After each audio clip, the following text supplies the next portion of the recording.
नमो नमः। पिछली कक्षा में हमने सीखा था कि करण में तृतीया विभक्ति आती है और संप्रदान में चतुर्थी विभक्ति आती है। तो तृतीया विभक्ति यानी करण का और चतुर्थी विभक्ति यानी संप्रदान का हमने अभ्यास किया। इसके बाद जो अगला क्रम हमारा आता है वो आता है अपादान का। अपादान में अपादान को बताने के लिए पंचमी विभक्ति होती है। अपादान को कैसे पहचानते हैं हिंदी के वाक्यों में? तो से, लेकिन से का वहाँ पर जो अर्थ है, जो उसकी मीनिंग है वो ये होता है अलग होना, पृथक्करण की प्रतीति होती है, पृथक होना, अलग होना। तो जहाँ पर से यानी अलग होना, वहाँ से अलग होना ऐसा महसूस हो रहा, ऐसा पता चल रहा हो, अलग होना ऐसा पता चल रहा हो, तो उसको अपादान कहते हैं और अपादान को बताने के लिए पंचमी विभक्ति का प्रयोग करते हैं। तो अब हम पंचमी विभक्ति का अभ्यास करेंगे इस कक्षा में। जैसे उदाहरण लेते हैं, राम गांव से विद्यालय जाता है, तो रामः ग्रामात् विद्यालयं गच्छति। ठीक है, तो ग्रामात् जो है गांव से अलग हो रहा है, गांव को छोड़ रहा है, इसलिए वहां पर क्या हो जाएगी? पंचमी। रामः ग्रामात् विद्यालयं गच्छति। इसी प्रकार से मैं घर से पढ़ने के लिए विद्यालय जाता हूँ। अहम गृहात् पठनाय विद्यालयं गच्छामि। अहम गृहात् पठनाय विद्यालयं गच्छामि। मैं घर से पढ़ने के लिए विद्यालय जाता हूं। तो यहाँ गृहात्, गृहात् में पंचमी आई। इसी तरह से और वाक्य लो, वृक्ष से पत्ते गिरते हैं, तो वृक्षात् पत्राणि पतन्ति। वृक्षात् पत्राणि पतन्ति, वृक्ष से पत्ते अलग हो रहे हैं, गिर रहे हैं, तो इसलिए वृक्ष क्या है? अपादान। उसको बताने के लिए पंचमी विभक्ति। इसी प्रकार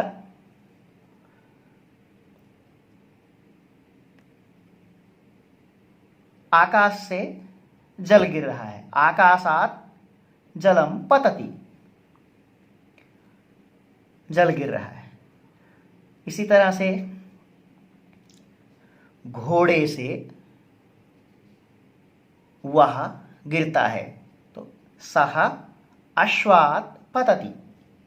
घोड़े से गिर रहा है, अलग हो रहा है, सह अश्वात् पतति। इस तरह से पंचमी विभक्ति का अभ्यास करेंगे।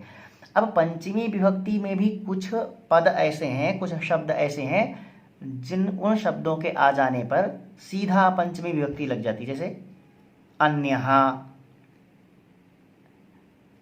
तस्मात् अन्यः, रामात् अन्यः, इस तरह से। तो अन्यः के योग में पंचमी विभक्ति। इसी तरह से इतरः, इतर पद के योग में भी पंचमी विभक्ति।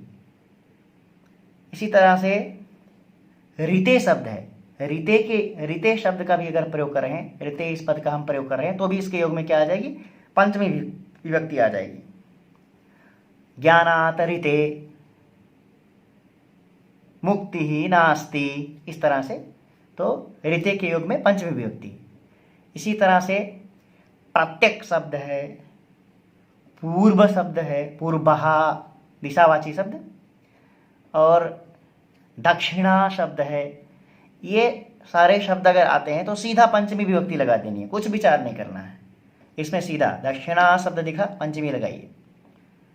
पूर्वः शब्द दिखा, पंचमी लगाइए, पंचमी विभक्ति लगाइए। इतरः, अन्यः, ये सारे शब्द ये दिखे तो पंचमी लगाइए। बहिः, बहिः शब्द दे दिया, पंचमी लगाइए। ग्रामात् बहिः, नगरात् बहिः,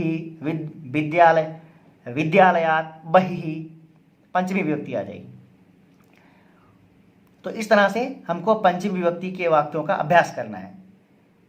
जहां भी अलगाव दिखाई पड़े, जहां भी पृथक होना दिखाई पड़ रहा है, वहां पंचमी विभक्ति लगाइए और वाक्य बनाइए।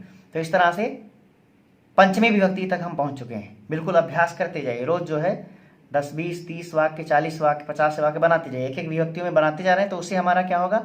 धीरे धीरे वो विभक्ति हमारे बुद्धि में बैठ जाती है। अब वो पंचमी, प्रथमा और कर्ता और क्रिया का बनाया था, प्रथमा विभक्ति और क्रियावाचक पद का, फिर द्वितीया विभक्ति का, फिर तृतीया विभक्ति का बनाया हमने करण का, फिर चतुर्थी का, पंचमी का बनाना है। तो पंचमी विभक्ति के वाक्य बनाइए। इसके बाद पंचमी के बाद हमको क्या करना है, संबंध आता है। संबंध को बताने के लिए, संबंध अनेक प्रकार के संबंध हैं संसार में। पिता पुत्र का संबंध, सामान्य अवयव अवयवी का संबंध, अनेक प्रकार के संबंध है। संबंधों को बताने के लिए उसका जो चिन्ह क्या है, वो का, की, के और रा, जैसे तुम्हारा, तुम्हारे, तुम्हारी, उनका, उसका, इसका, इस तरह से का, की, के और रा, री, रे जो अंत में आने पर जो है संबंध को बताता है वह वाक्य कि यह संबंध अर्थ है। और जहां पर हमको संबंध का ज्ञान हो कि यह संबंध है, तो संबंध को बताने के लिए जो है षष्ठी विभक्ति का प्रयोग करते हैं। जैसे यह मेरा विद्यालय है, तो मेरा यहाँ क्या षष्ठी, तो अयम मम, मम षष्ठी आ गई, षष्ठी विभक्ति का वचन। यह मेरा, तो अयम मम विद्यालयः अस्ति, यह मेरा विद्यालय है। इसी तरह से यह उसका घर है, इदम, यह इदम तस्य गृहम, यह उसका घर है, इदम तस्य गृहम, यह उसका घर है।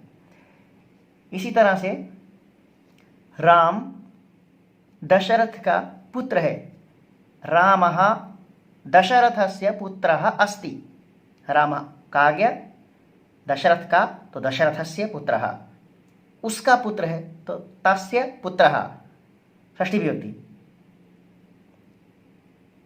उसका घर है, तस्य गृहम। मेरा पेन है, मम कलमम अस्ति, मेरा कलम है, मेरा पेन है। मेरा पुस्तक है, संबंध रा आ रहा है इसलिए संबंध है, तो मेरा षष्ठी विभक्ति एक वचन। जहां भी मेरा, मेरी, तुम्हारा आए, रा, री, रे अंत में आए, षष्ठी विभक्ति संबंध समझना है वहाँ, और संबंध समझ करके उसमें षष्ठी विभक्ति लगानी है, षष्ठी विभक्ति का हमको प्रयोग करना है। तो तुम्हारी, तुम्हारी किताब है, तुम्हारी, अब री आ रहा है तो संबंध का, तो तुम्हारी, तुम्हारी किताब है। तव पुस्तकम अस्ति, तुम्हारे माता पिता हैं।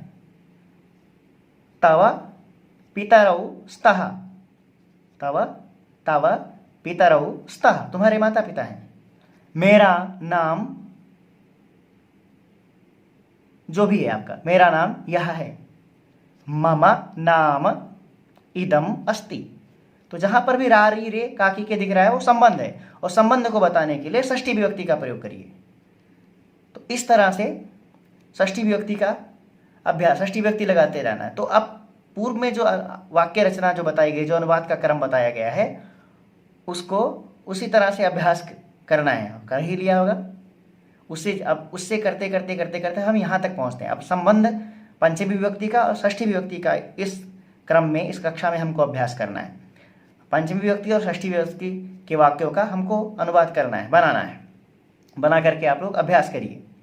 उसके बाद अगली कक्षा में जो विभक्ति बची हुई है, एक तो संबोधन का प्रयोग और एक जो है अधिकरण का प्रयोग, इस दोनों की चर्चा करेंगे।